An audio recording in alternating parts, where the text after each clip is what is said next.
One of the things that AI figured out was that there is a group of people that call it an audience segment where they have short-nosed dogs. I say it a certain way because the AI was smart enough to know it's not any dog, it's short-nosed dog. And the reason why short-nosed dogs are connected to Bose, and in this case the Bose product, by the way, was called the Sleep Bud, just so we're clear, it's not every Bose product. This one has a specific purpose, help you sleep at night, sleep better at night. The reason it associated those is because it knew that there was an audience of people who have these short-nosed dogs and they sleep with them at night, and they're very noisy. If you've ever had a pug or had anybody who has a pug, you know that they snort and they make a lot of noise. Howe is the guy rebuilding Adtech from the ground up. No cookies, no creepy tracking, just AI that actually thinks.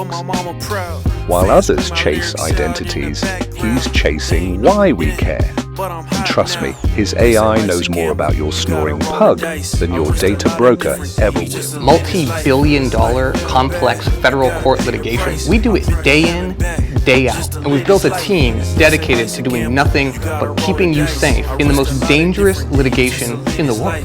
We're comfortable where everybody else is horribly uncomfortable. And with the litigation piece, we bring the compliance piece, right? That's what I'm adding. That's what my entire team is adding. We've built TCPA World only for you folks to help you folks out.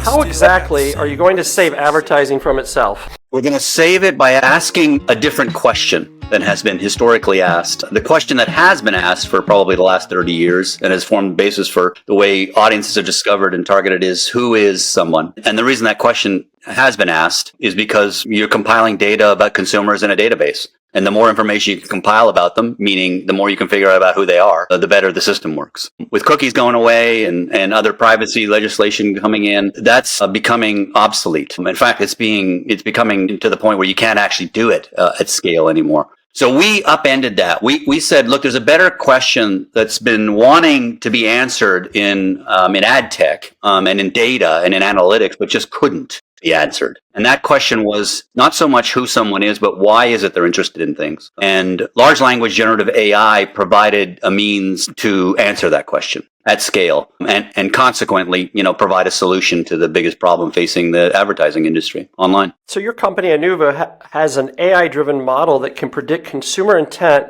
without relying on consumer identity. So what do you actually mean by intent-based marketing? Is that just fancy way for guessing? No.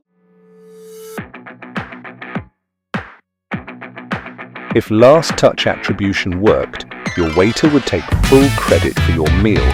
We make sure the chef gets credit too. Incremental.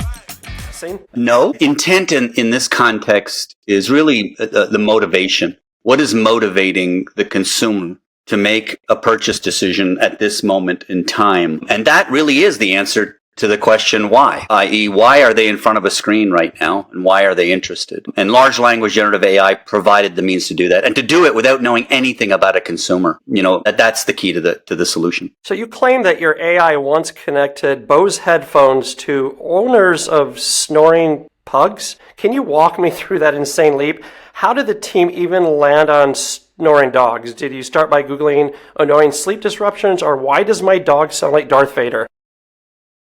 That's a really good question. And it hits the heart of how the tech works. So I'll try to explain it in simple terms, something complex in simple terms. But imagine a machine now has the capability to read everything that has ever existed. I call it the collective wisdom of humanity. That is effectively what large language modeling technologies can do. And ours is no different. It crawls the web and it's read every piece of content that exists, hundreds of billions of pages, of information, and has the ability to link that information together. So the client in this case was Bose. And of course, because our AI has read everything that's ever been written or said about Bose, it knows that there are certain things connected to Bose, things that are actually would lead to the answer to the question why. One of the things that AI figured out was that there is a group of people that call it an audience segment where they have short-nosed dogs. I say it a certain way because the AI was smart enough to know it's not any dog, It's short-nosed dog. And the reason why short-nosed dogs are connected to Bose, and in this case, the Bose product, by the way, was called the Sleep Bud. Just so we're clear, it's not every Bose product. This one has a specific purpose, help you sleep at night, sleep better at night. The reason it associated those is because it knew that there was an audience of people who have these short-nosed dogs and they sleep with them at night and they're very noisy. If you've ever had a pug or had anybody who has a pug, you know that they snort and they make a lot of noise. Yeah, we have a half pug, half chihuahua. It's a little bit like Dr. Jekyll and Mr. Hyde. There you go. So you know exactly what I'm talking about. Yeah. He goes from snoring to barking in his sleep. Exactly. So the AI was smart enough to realize, hey, there's an audience here. There's an audience of people who will buy this product because they can drown out the pets who are in bed with them at night, keeping them up at night. Amazing. You can't do that with conventional Who-based technology, the way Adtech's done today. You just can't do it because there's no field in a database about a consumer that says pugs, right? Let alone snoring. But there's a lot of license plates, right? Pug life.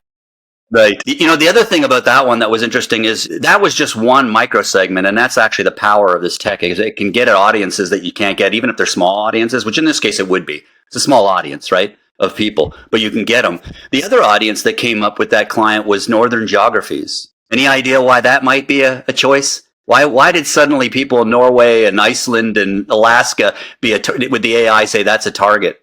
I'll give you the answer, so we're not thinking too much about this, but the sun stays up longer.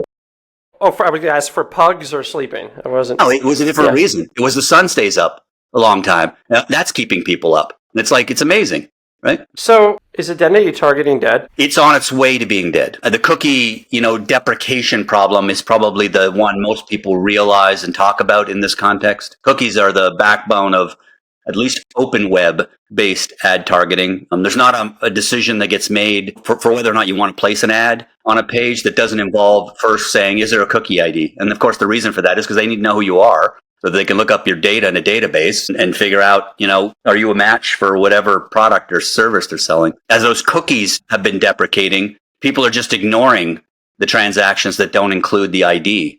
And that tends to zero at some point with the way the world's headed. So is the industry trapped in a toxic relationship with cookies, unable to quit? Completely in a toxic relationship. And for those who are listening who want to try to simplify why it's so important, is the cookie ID is the means to onboard the data about the consumer.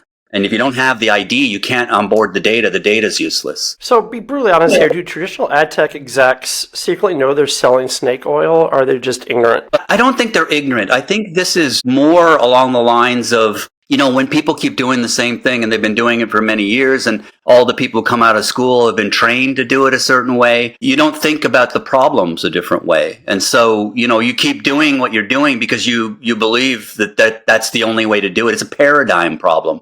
You're stuck in a paradigm trap, right? And paradigms are hard to get out of for most people. Like they have a hard time thinking, how do I do it a different way? Most of the time they're thinking, this is the only way to do it. A perfect example of this I've used before is most people don't understand or know the reasons why train tracks are 4.5 feet apart. And they frankly don't care. It's just aren't they always? Isn't it the way it should have been? And the reality is they're only 4.5 feet apart because, when Rome was developing Europe, the ruts for a chariot were about 4.5 feet. And basically they just stuck the train tracks in the old ruts across the continent. And then boom, that's why it's 4.5 feet. But of course, there's all kinds of problems with that. Right? The trains are tall and wide. They can't go fast because they'll fall over a corner. You got to build all your materials a certain way to get in the box. It's all just crap. There's better ways to do it, but they can't think past the paradigm.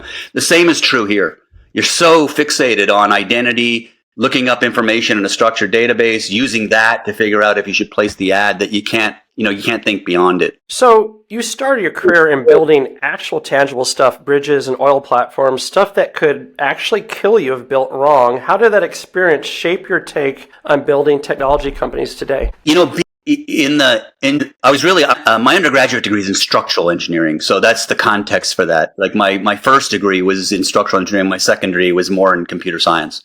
So building structures is complicated, and never mind designing them, but actually building them It involves, a whole bunch of different trades and people and rules and laws, local laws. Managing all that is quite the exercise. It taught me a lot about project management, which has followed me throughout my career and certainly in software and AI. So is Adtech or designing buildings easier? I don't know if it's easier or harder. They're all like just problems. And I think that's what it is. It's like maybe, the complexity could be equal. It could be more. I don't know. I think that there's problems in both areas. And really the key, at least in my career and what I do with the companies that I build is I try to hire people who know how to solve problems. Problem solving is the key. And you learn that in whatever you're doing. What's one lesson you brought from engineering bridges to engineering AI? I think it's that last one I just mentioned. Project management was something that was without it. When you're building a structure, if you don't manage that project, you're going to be a mess. Think about building, a house or something smaller. But imagine a bridge or an offshore oil platform. I mean, there's tens of thousands of interrelated things that need to happen all on a scheduled timeline. Otherwise, you're going to not get there, not going to get in the end zone. It's going to cost a fortune more than you thought it would. And things are likely not going to break. That's what that early career that I had in structural and construction engineering really taught me a lot about how important it is to plan everything out from a project perspective and stick to timelines. Was there a spectacular screw up from your engineering days that still haunt you? Like something that's maybe we wasted $1 million, not I need to call my lawyer screw up. Screw up. Or a mini Chernobyl, I'll take. Mini Chernobyl. Well, I don't know if it's a screw up. I think I've had a bunch of screw ups in my life. We learn from them, of course. That's the advantage of them. But there is a one I remember, not so much a screw up as it was like a client facing screw up, which is kind of an interesting story. And that one was related to tech, but we were in a pitch, really important pitch to raise money one time. And the organization that I was pitching to was in Omaha, Nebraska, which of course is home to one of the richest people in the world. And this particular VC was, let's just say, affiliated with him in some way, family member. So just to give you a context.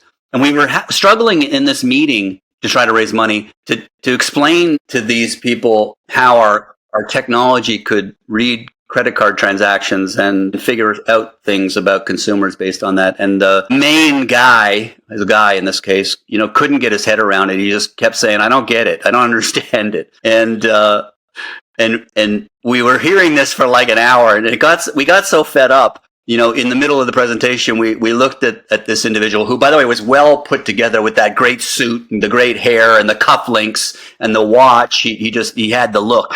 And I remember looking at him and going, "Well, it's kind of like this. I can tell from those cufflinks you have on that you like to have your ass kissed." And so, that could have gone all kinds of wrong, right? It didn't actually. We ended up getting money from them.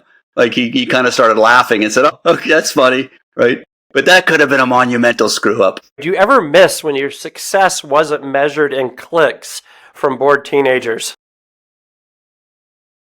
I don't know, maybe. I'm not sure how to answer that question. If you had to go back to building bridges, what ag tech lesson would actually help you? I think it's the same thing I said earlier, that the lessons that are universal, there's not a lot of synergy between advertising technology and building bridges, except for the fact that both have... You're not going to kill anybody in ad tech, probably. Exactly. Hopefully not. You might kill an idea, but you won't kill a person. But problem solving is always translation. You can translate problem solving skills into anything. That's what really the key of it. Both have problems, big ones. So you were back in AI when most people thought neural networks was a Star Trek spinoff. Today, everyone claims that their toaster has AI. Break it down. What exactly separates real AI from the marketing fluff clogging their inboxes? Yeah, you're on to something there. It's reminiscent, interestingly, of blockchain, 5 or 6 years ago, where suddenly everybody said they had some kind of blockchain tech. Right. And of course, that's what happens. I mean, when something gets, interesting in the zeitgeist, people want to claim they have it. And to some degree, they're not wrong. It's like a calculator is AI. So you can get to the sort of lowest level of what AI is and still be able to legitimately claim we've got AI. One way listeners might think about using from their vendors who are talking about AI that might help them is a construct within the AI field. The one that I found, is pretty useful, and it kind of separates AI into three categories. The first one is what they call reactive machines. So something happened and then you just react to it. The AI is making a reactive decision. Contextual targeting in advertising is a perfect example. I saw Corvette on the page. I put a Corvette ad on it. That's reactive machine. Still AI, but a reactive machine. The second is, it kind of falls in the memory category. There's a history of information available to you, and you build a model that looks at that information and has some ability to predict the future based on the past. That's sort of that kind of machine. And the third category is, it falls into something they call theory of mind, and that's where a lot of large language generative AI falls. It's to some degree there's some model that's making decisions that, as best we can, replicates the way our brains work. And our AI falls in that category, and you could put, the ChatGPTs and the Geminis and the Groks and pick your poison, right? There's a bunch of them now that fall in that category. But maybe that's one way for people to say, hey, what kind of AI is this, right, that we're talking about, so that I don't mishmash them all into one big bucket. So what's the craziest thing that someone has tried to pass off as AI that was obviously not? Yeah, there's a bunch of those that are out there. But I remember some years back reading about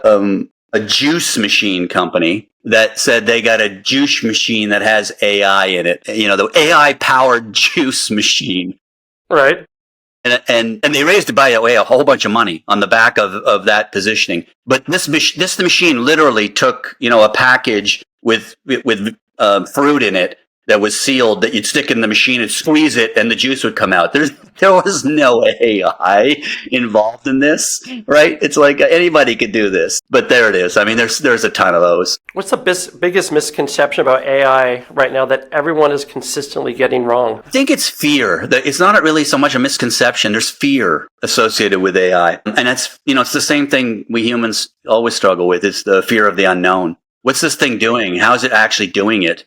Is it going to be self-aware? Is it going to take over the world from me? Okay, that's the question. Is it going to take over the world, or is that just like an Elon Musk bedtime story? I personally, as someone that's been in the AI field for the majority of my career, I don't see it. Now, that doesn't mean it won't happen. But if it does happen, I think it happens by accident. And so maybe the corollary to that with human biology, even if you don't believe in this, is, if you just know a little bit about what we learned in evolution, right? That we sort of evolved and somehow we became sentient, we people. Right. We don't know why. And frankly, even the best neuroscientists still don't really have a real, sense of why are we self-aware? How does that work? So that's why I say if it happens, it's going to happen much in that same way. It's like it's by accident somehow that it happens, that we're not able to understand. So if AI really became sentient tomorrow, what's the first brutally honest thing it would say about humanity? Why can't you all get along? What's that? So do you think it's our greatest innovation, or just a sophisticated mirror reflecting our collective laziness? I think it's one of three of our greatest innovations that collectively are going to change the world. So it's a component of it. The other two are quantum computing and unlimited energy. So think about unlimited computing, unlimited energy, and unlimited, ability to know everything about everything. Put those three together, and it changes our world forever in ways I don't even think we can conceive. And I think that is a moment in time that we are on the precipice of. I can't tell you if it's 5 years, 10 years, 15 years, but it's here. Right? It's on us right now. So you've been involved in mergers, acquisitions, and patents worth hundreds of millions. So is basically corporate Tinder, swiping right on companies, hoping they look good in person, but waking up in regretful. There's a lot of regret. Right. And you kind of have to go through a bad acquisition, I guess, to learn those rules. And What was your biggest morning after remorse, or M&A remorse? It usually doesn't happen the day after, because there's euphoria for a while after you do the deals, the deal junkies that we are. But you quickly realize when you've made a really bad decision, and it's almost always related to the culture fit or lack thereof. Right. So you can make that mistake. That's the first mistake that can be made. And it's a big one. If the people don't mix, it's never going to work. And the second mistake that universally gets done is people, they spend so much time wanting to buy these businesses, and they spend so much money buying them. And then as soon as they buy them, they let them run separately from everything else, meaning kind of set it up as a fiefdom. And it's just over there by itself. When those of us that have done a lot of acquisitions have learned, no, roll it up into the company, get rid of the old brand, lose the identity they have, create the new identity in the current company, and make sure everything's structured under one organizational structure. That is by far the best way to buy companies. Have a plan for integrating it is the key. Really integrate it, not like half integration. Oh, I'll do the accounting integration or the IT integration, but everything else I won't integrate. Those two things combined, culture and integration, are the key. So how do you distinguish genuinely valuable tech acquisitions from well-packaged garbage with good salesmanship? You need engineers. So, you have to have the ability to know what's good tech and what's bad tech. If it's a technology-oriented person, if it's something else, then whatever it is that that you're in, whatever industry you're in there, have smart people, on it. What's the biggest almost acquisition that you made, but you walked away from? I've done a bunch of those too in the years that we've walked away from. We did one. We were going to do one recently, so it's the question's a good one for us because it's not within the last 9 months. We had a business that we liked, that we knew had some risk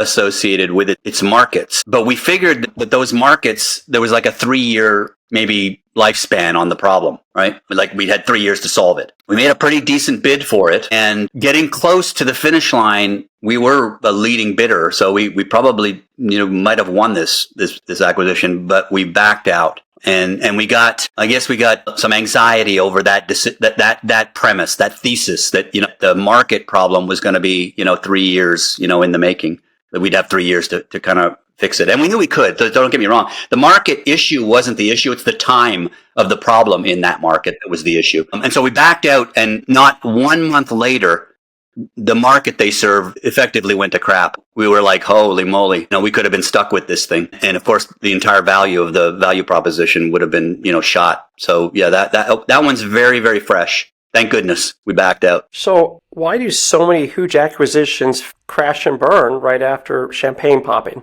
They usually don't day two, like I said earlier, but it's almost always because of the culture and the lack of integration. If they're going to fail, it's going to fail because of those two things more than anything else. Even the technology, and it's not necessarily the be-all, end-all, right? I mean, technology and having a great product most assuredly, differentiates you and gives you an edge over other people. But, you can have a great marketing and sales organization and have a modest product and still win. So the people and the integration of the companies together are what are key, or at least from my experience, what I've learned to be key. When I've done it the other way, the first, actually it was only the first time I ever did a transaction, I didn't do that.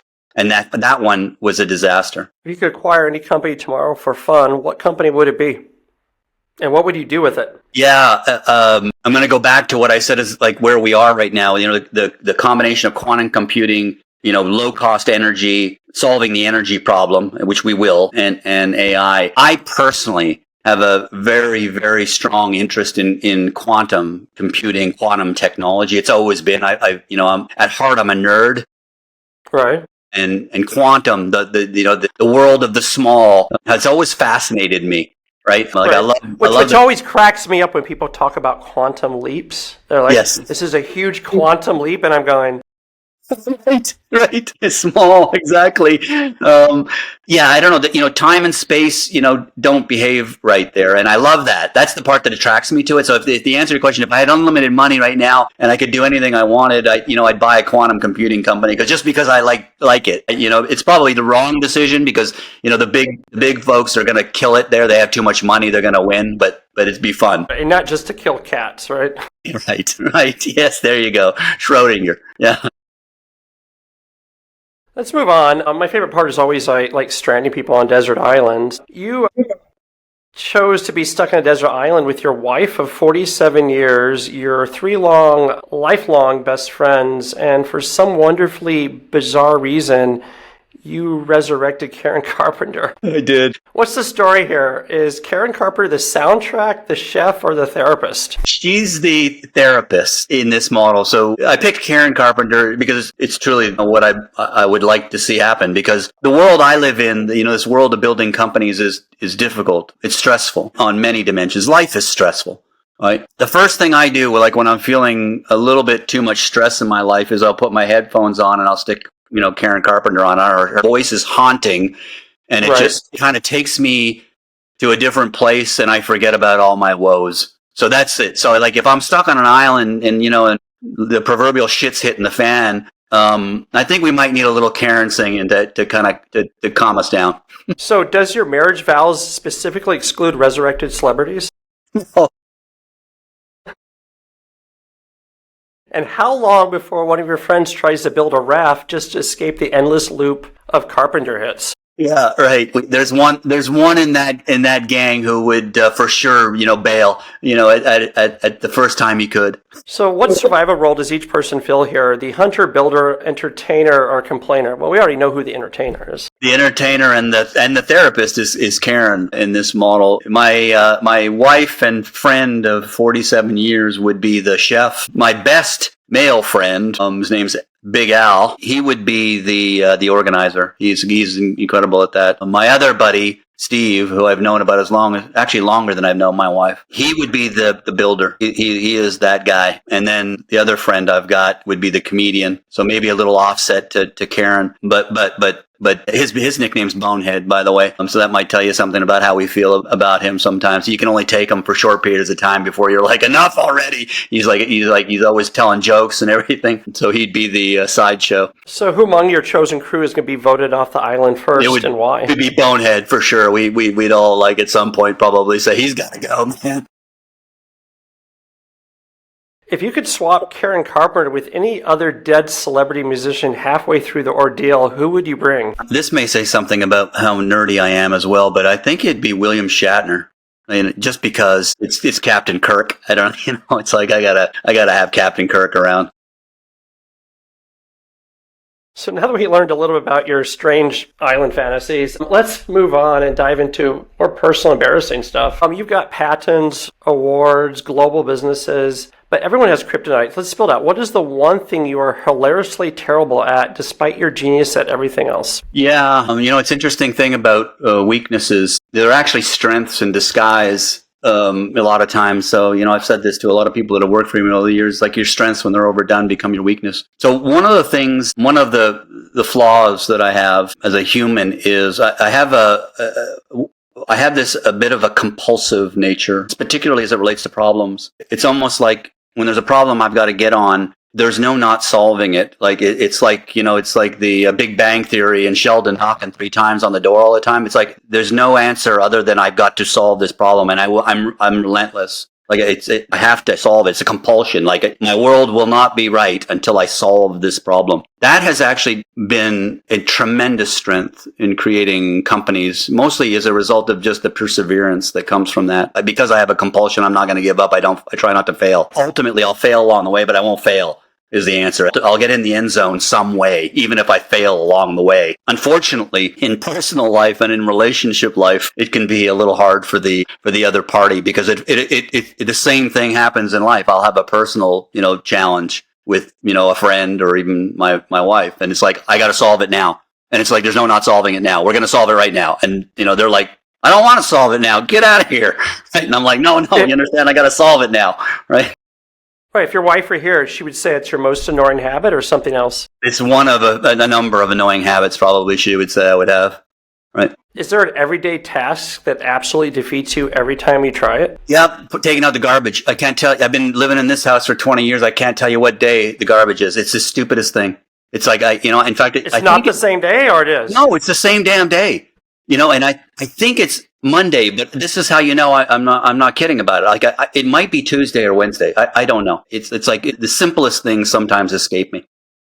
So is your kitchen style master chef or a crime scene? A bit of both. My wife is a master chef, but we've got a little bit of crime scene going on just because there's so much cooking going on all the time that stuff's all over the place. So I have a question that was not here. So what is it about Airstream that got you hooked? Is it the engineering, the freedom of the open road? Are you secretly prepping for a stylish post-apocalyptic bunker with Wi-Fi and an espresso machine? My wife and I do like Airstreams, and we pull them, routinely. In fact, we have an office in San Jose, and we have an office in Little Rock, Arkansas. And I live out west, for about 3 months of the year. And this will answer the question. We'll pull the Airstream and we'll park it in the Redwoods because our office in California is only 30 minutes outside of the Redwoods. And therein is the real answer to your question is we're both outdoorsy people. Right.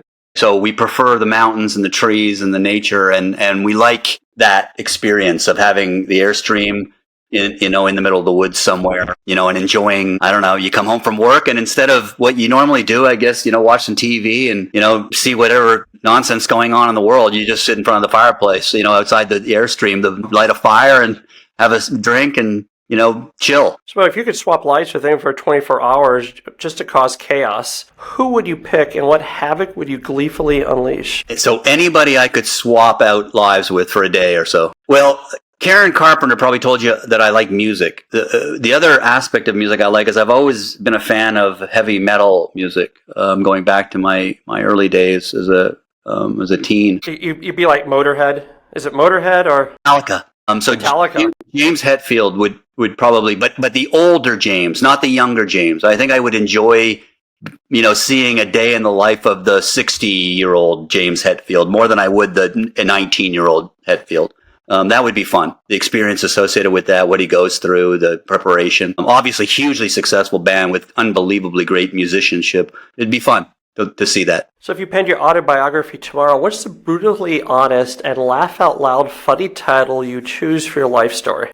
I grew up I like to say this to people sometimes, but I'm just an average individual from nowhere, Canada. By the way, I'm an American and a Canadian. I grew up on the border. A lot of us people who grew up on the border, have family on both sides of the border, so we're dual citizens. And now I'm living, in Little Rock, Arkansas, which is also, to some degree, in the context of America, like a small town. So it might be something like The Trip to Nowhere.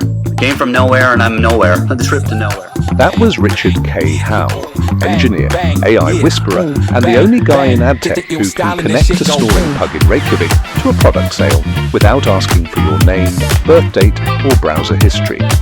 If you're still worshipping at the altar of third-party cookies, might be time to admit your Adtech strategy is basically just a Ouija board with Wi-Fi. Massive thanks to our sponsors for powering this episode. Troutman, Amin LLP, the sharpest legal minds in the business. Protecting innovation, not just billing for it. And Incremental.com, the platform that actually proves what's working in your marketing. No black boxes, no BS, just real measurement that moves the needle. I'm Pesach Latin, and this has been the ADOTAT Show. Stay bold, stay curious, and no more than you did yesterday.